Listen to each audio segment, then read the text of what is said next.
What is up, YouTube? It's your boy Alex here from AlexCFE, and today we are back again with another deck profile. Today, our first deck for the new Lyrical set, we're going to be looking at Prism. So honestly, out of this last set, I think this is actually the most, or if not tied with like the most powerful deck to come out of that set. I think there are multiple different ways to build this. One of the ways I'm going to show you today is going to be a little bit more budget, but still very, very powerful and great deck overall. Second way is going to be a little bit more expensive, but it is the, I guess, ideal way, or the more mainstream, I guess, way to build it in general, with a few techs here and there. So I'm very excited for this profile. So without further ado, let's hop right in. And right before we kick it off, I just wanted to remind you that if you are interested in purchasing any of the cards that you see here today, we do have a TCG Player affiliate link down in the description below. Absolutely no cost to you. You could help support the channel. Thank you in advance for using that. Also, if you are enjoying the content, make sure to leave a like on the video, possibly consider subscribing to the channel. But with all that good stuff out of the way, let's hop right in. So starting off with our ride line, I'm actually going with the Willista ride line here, just because I kind of value the soul that this kind of generates for you, on top of just the early draw power that can kind of get you, especially if you're going second, into the late game or just that kind of like mid game, a little bit easier than the regular Prism ride line. There's nothing wrong with the Prism ride line. That is kind of part of my second build, as you're going to see a little bit later in the video if you're interested. But over here, I think this is just the safer way to play. It's a little bit better. I feel like when I'm playing with this, it's just, I don't have not that I ever really have a soul issue, but I don't have to manage it as closely. Like I said, kind of have that card draw early. Things are just going a little bit smoother with this ride line. So I personally am riding this. I might change this later. I'm not 100% sure. I'm going to rock with it for now though, and this is what I'm playing. So this is, of course, what I'm going to bring to you guys, but I am going to be playing that. And then also, let's go over the skill of the Vanguard over here, because it is new. So this is Prism Promise Labrador. I'm not sure who played Labrador. I think it was Emmy, was it? I forget, from that weird anime in between like V and Overdress or whatever. But act on Vanguard Circle once per turn, so blast one. Choose one of your rear guards and you could return it to hand. This guy gets 5k. Always solid, because there are a couple of rear guards that need to be bounced and can just kind of be like reused throughout that bounce. So it is very, very good. Kind of deceptive there. Secondly, auto on Vanguard Circle. When it attacks, CB1, choose two of your cards with Prism in their card name from your hand, call them to an open rear guard circle. If you called a card, draw a card, and if your opponent's Vanguard is grade 3 or greater, till the end of turn, all your front row units get an additional 5k. This gets an additional crit. So it buffs up your front row, puts that crit pressure on, kind of absorbs some of those PGs that people are holding onto because they know the skill is live. And the nice thing about this too is that you are able to do this if you're going first. So, you know, you pop this down, your opponent's still on grade 2, you're still going to swing at them a couple times, and there are going to be 13, 15k columns, potentially even more if you are boosting them. So there are like more than just like a 5 card to guard most of the time.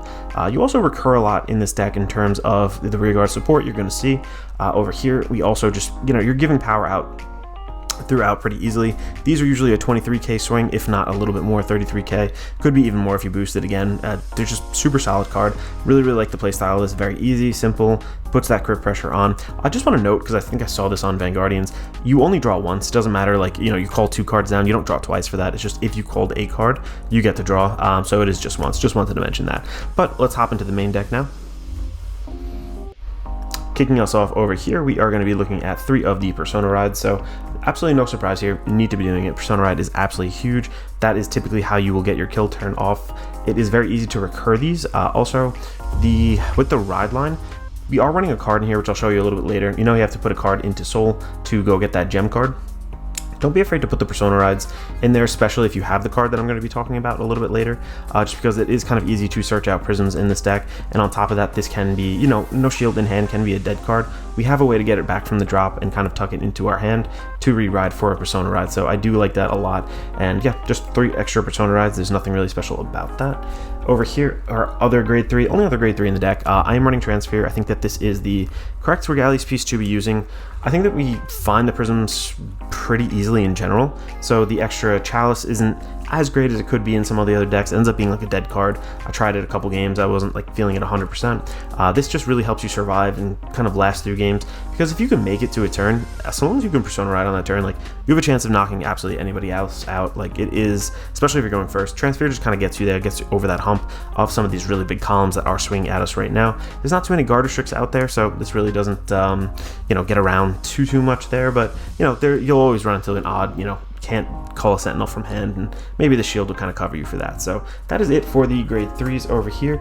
Still super solid. We are going to run into the grade 2 lineup now. We are going to be looking at 4 of the new Prisms. This is Prism Promise Celtic. So over here, this guy's skill, I'm just going to read it because it is new. Let me see if I can bring this a little closer to the camera. So yeah, When this unit is placed on rearguard circle from hand or put into guardian circle from hand, if you have a Vanguard with Labrador in its card name, this guy gets an extra 5k and 5k shield until the end of turn. And again, this is not grade 3 locked, so you don't necessarily need to, you could be going first and you're still 15k swing at your opponent's 10k. That's more than a 5k to guard. Pretty solid overall. I do actually like that a lot. It does help you with the pace of play and helps you kind of just make sure that you are kind of always in the driver's seat, especially if you're going first. Secondly, over here on rearguard circle, the end of battle, this unit attacked. If you have a Vanguard with Labrador in its card name, so last one, return this unit to hand. Choose up to one of your other rearguards with Prism in its card name, return it to hand. And this is important. You're going to see why when we read the other Prism. This is pretty much that the cost is going to refund itself. It's going to actually do other things as well, and it's just a super solid card. It's very good cohesion throughout all these encounter cards, which I kind of like. Next up here, we are going to look at another new card. This is going to be, how do you say this one? Diva of Waterheart, how do you say this? Petronale, something like that, I think. But this girl is super awesome. I really do, like I said, I like the support. I like the cohesion this whole deck has.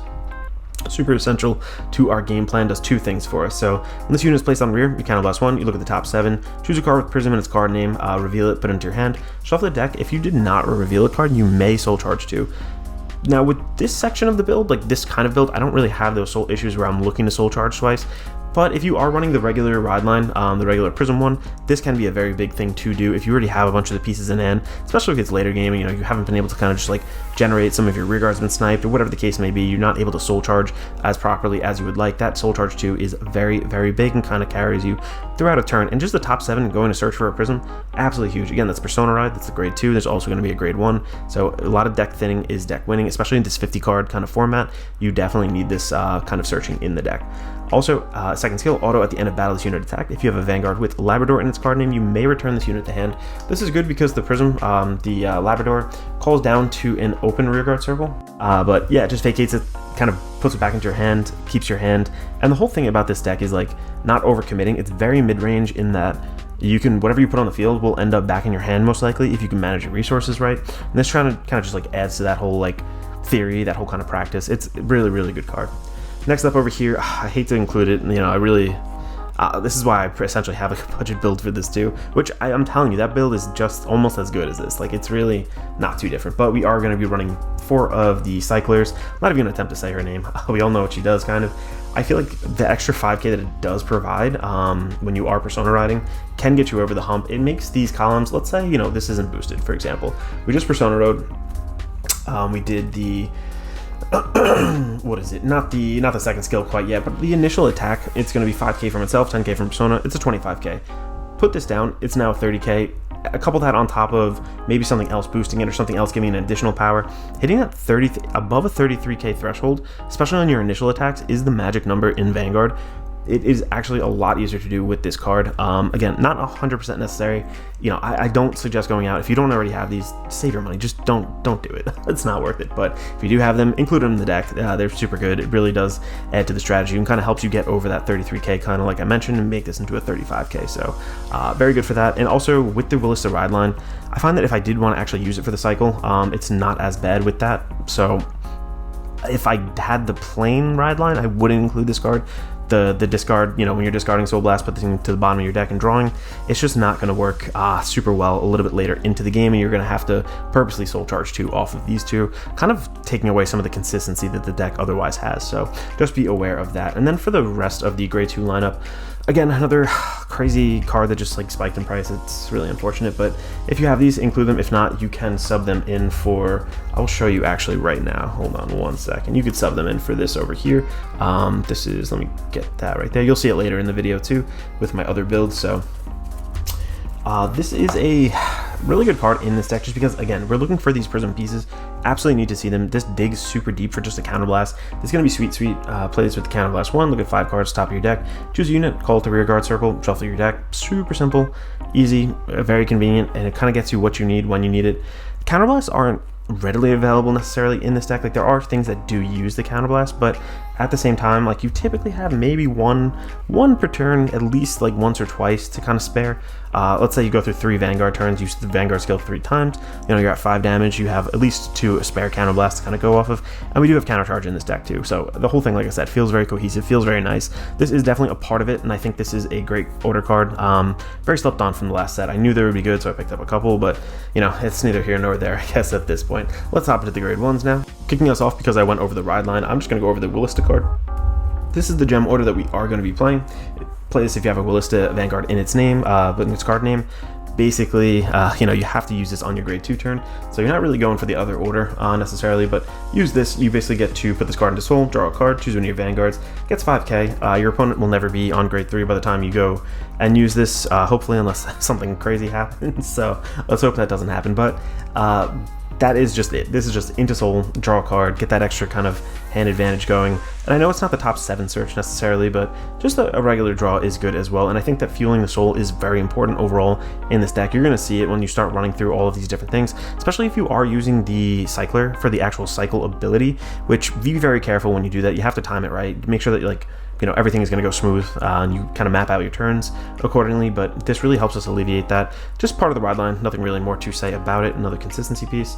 For the other grade 1s, let's go with this first. I'm still running 4 of these. I think that the extra 5k that it gives is very, very important, even though it is, you know, not like a crazy card, expense-wise, I should say. Chilling Tonight and Niborina. So Niborina over here on rearguard circle, when your unit with Prism in its card name is placed on another rearguard circle in the same column as the unit, this unit that you placed unit gets an additional 5k until the end of turn. So again, this is kind of helping us swing on that additional, like, getting above that 30k threshold. And even when this comes down, you know, on your first grade 3 ride, let's say you call this down, you know, you call something in front of it, the grade 2, for example, gives itself 5k, the Prism, you know, you're swinging then for a 20k on a 10k Vanguard. Like, granted, they might hit a trigger, it's very likely that they do, but, you know, let's say they go through it and there's, you know, 3-4 damage throughout that turn potentially where they didn't hit that extra 5k, you know, swinging 20k at your opponent's 10k, no triggers, that's a 15k to guard, like, every single time. So very annoying to kind of get over. I feel like this is just super essential.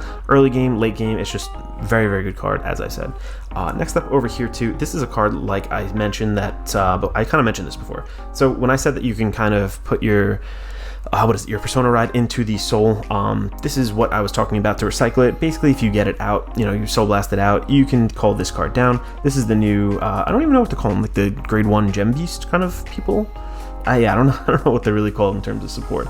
But over here, when this unit is placed on rear or guardian circle, put a total of 2 cards from your soul that were in the ride deck into the ride deck face up, and then perform one of the following effects according to the circle this unit's on. If it's on rearguard circle, choose a card with the same name as your Vanguard from your soul, drop and put it into hand. And then if it's on the guardian circle, this guy gets an additional 15k until the end of battle. Bigger shield, really, really helpful, always good. 20k in Vanguard. Overdress is just kind of crazy. Like, that is, I wish there were more cards that kind of gave a little bit more defensive power, and I think the game is maybe starting to go that way with the energy stuff. We'll see, but just a very good card to kind of cycle that stuff back in, especially your persona ride. Like I mentioned, you need to get your persona ride for every single turn that it is able to go off. You need it, so that is the key to victory right there. This is actually a very, very good card. I feel like it's, you know, it's kind of unfortunate. It's, I guess it's around like $10, somewhere around there, but like, it's definitely worth it if you could pick up like a copy, maybe 2. I would definitely suggest it. It is a great card in the build. And then lastly, I am just teching this in.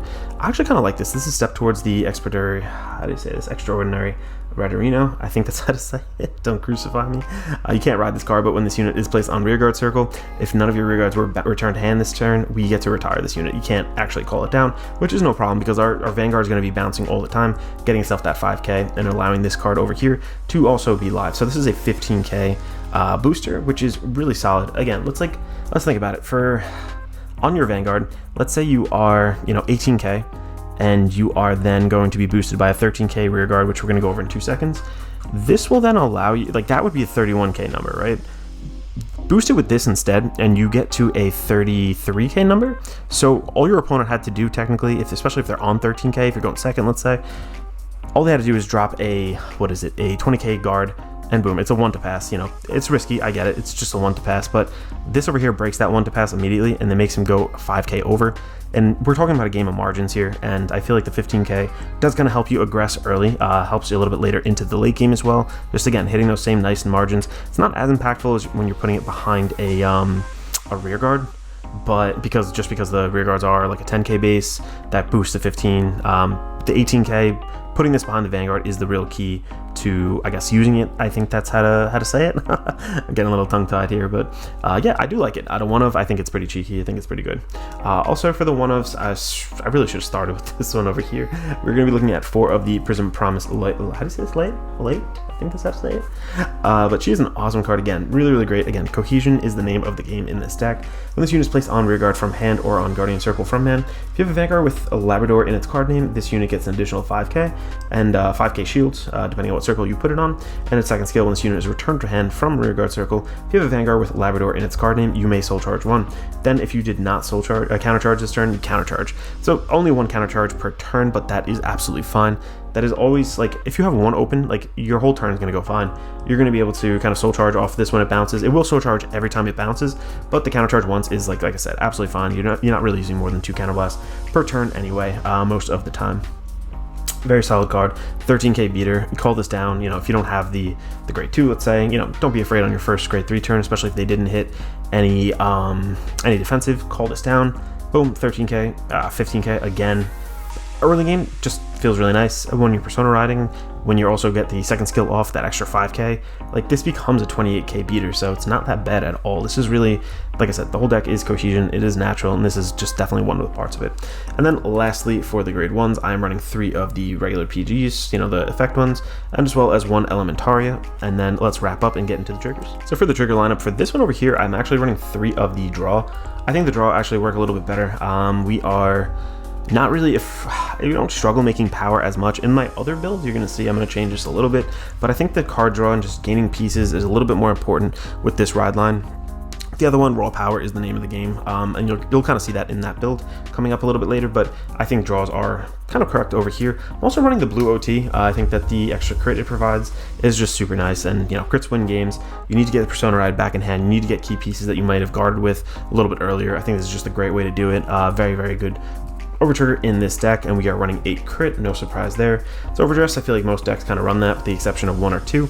I'm just running 4 vanilla, but you can kind of tech in any of the effect ones if you want to. I don't really feel a need one way or another. Maybe it'll kind of develop as the meta changes. I'll kind of switch it up as well, but right now I'm just running those 4. So that is the main build for this over here. I am going to hop into the budget build, so if you want to stick around for that, you definitely can. Otherwise, let me know down below. And again, if you guys are making it to this point in the video, I'm going to ask that you maybe leave a like on the video, possibly consider subscribing to the channel. I definitely appreciate it when I get to 2K. Very, very close to doing that. So thank you guys all in advance. And yeah, let's hop right into the budget build.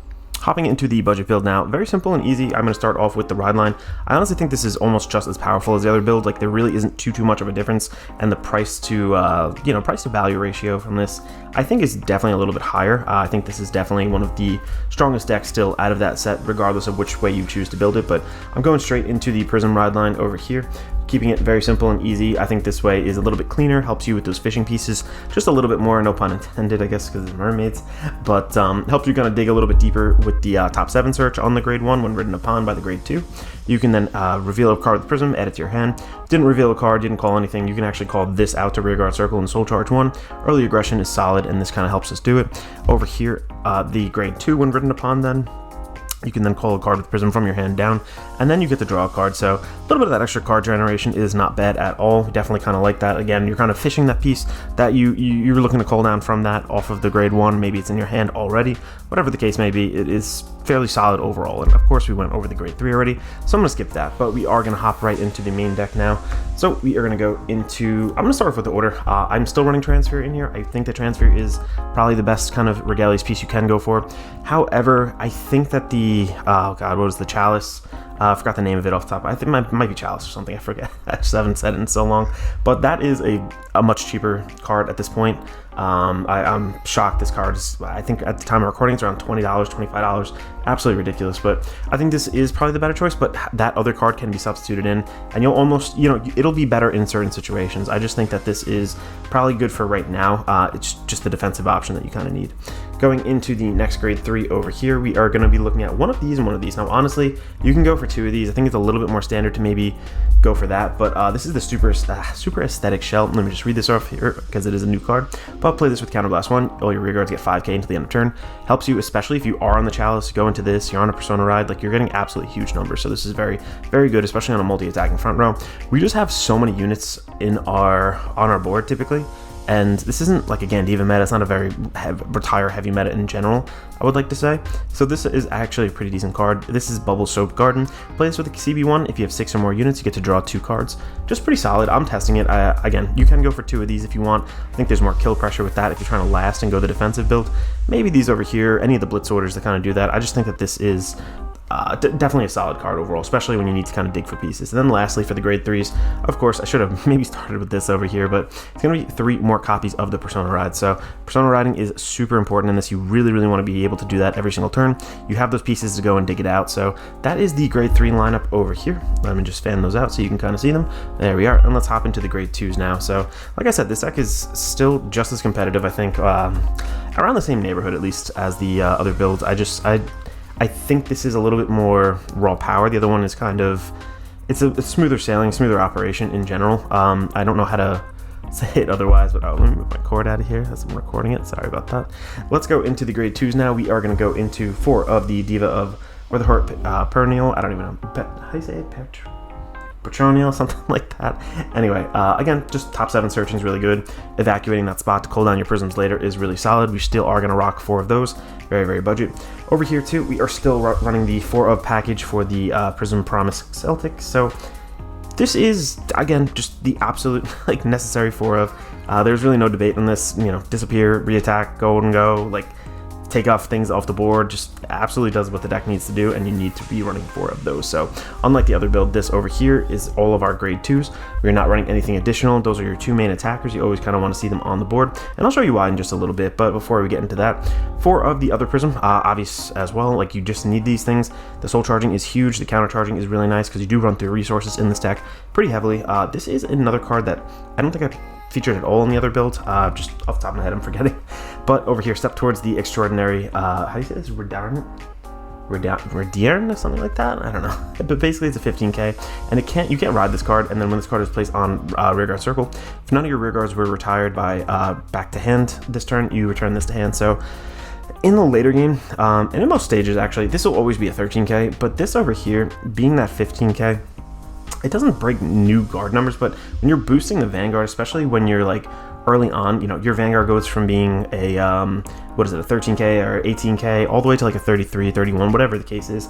I think it honestly really helps. Like, if your opponent's able to make that 33, you're going to go into this and you're going to be on that 33 also, as opposed to, I think if you just boosted 13k, what was it, the Vanguard over there, yeah, it's 31, helps you break that threshold. And it's just good for like early game pressure when you're going first, especially too. Having this 15 down just feels really nice. I do like it. I think this is a little bit more aggressive.